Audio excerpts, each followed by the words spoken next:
Sticking on the ABC, your organisation, the Menzies Research Centre, has done some new opinion polling on this, and we're going to look at some of the results here. First, there was a question asked about ABC bias, whether or not it's impartial. Now, I think your question was a little bit leading here because it referred to their latest deceptions over that footage of dancers at the launch of a ship, at the commissioning of a ship. But when it comes to whether or not people think the ABC is impartial, 63% said no, 37% said yes. So roughly two-thirds saying no. So in many ways, that's not surprising. But this one is an idea you want to put into the public arena, which is quite fascinating. And that is one of an independent ABC ombudsman, someone who can be an independent adjudicator on whether they're being fair and balanced. And you've got an 82% yes to this proposal, Nick.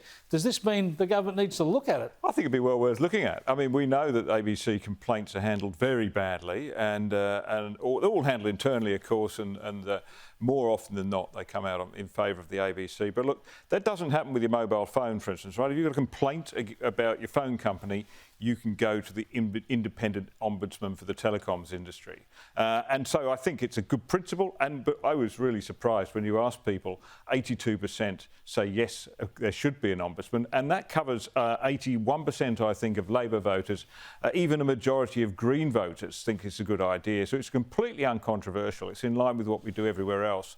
And it does seem to me that while it won't fix everything at the ABC, at least it means that if they do breach their charter, you've got a reasonable chance of getting a fair response. Well, let me go to Sophie now and have the counter-argument, Sophie. We know the ABC has an internal process where you complain about their stories, they look at them. If you're unsatisfied with that, you can go to ACMA to look at it. Of course, there's defamation laws. I've had a crack at those with the ABC. Do we need an ombudsman as well? Well, look, Chris, the system that they've got at the moment has definitely got issues, and perhaps an ombudsman is a good way to go.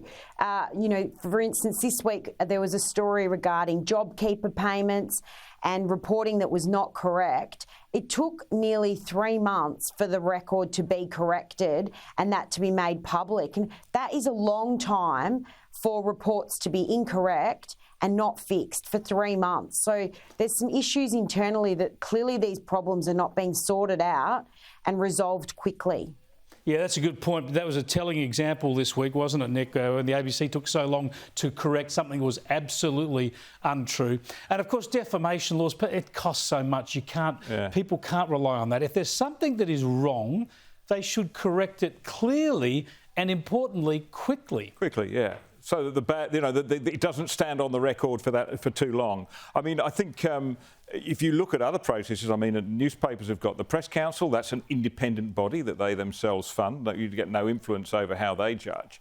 But even the ABC, of course, many people on the ABC are crying out for a federal ICAC. You know, politicians should be independently, complaints against politicians should be independently investigated. So it seems to me what's sauce for the goose is sauce for the gander in this. I've tested the system out with complaining about some absolutely deliberately misleading stuff they've done on Media Watch against me and this station, and merely mouth words they get around them. And then ACMA supports them, really, when the intended meaning that they convey to their audience is absolutely wrong. So I think maybe it's an idea that's come. Could I apply for the job? I would love to be the ombudsman for the ABC. If it's hard enough for people like you to make a complaint, how hard is it for ordinary people, you know, who don't have the sort of influence and the power and the resources that we have? Yeah, interesting point. So we'll see what happens, because it is an ongoing debate. We need objective coverage of the issues of the day, as we've been just highlighting in this program.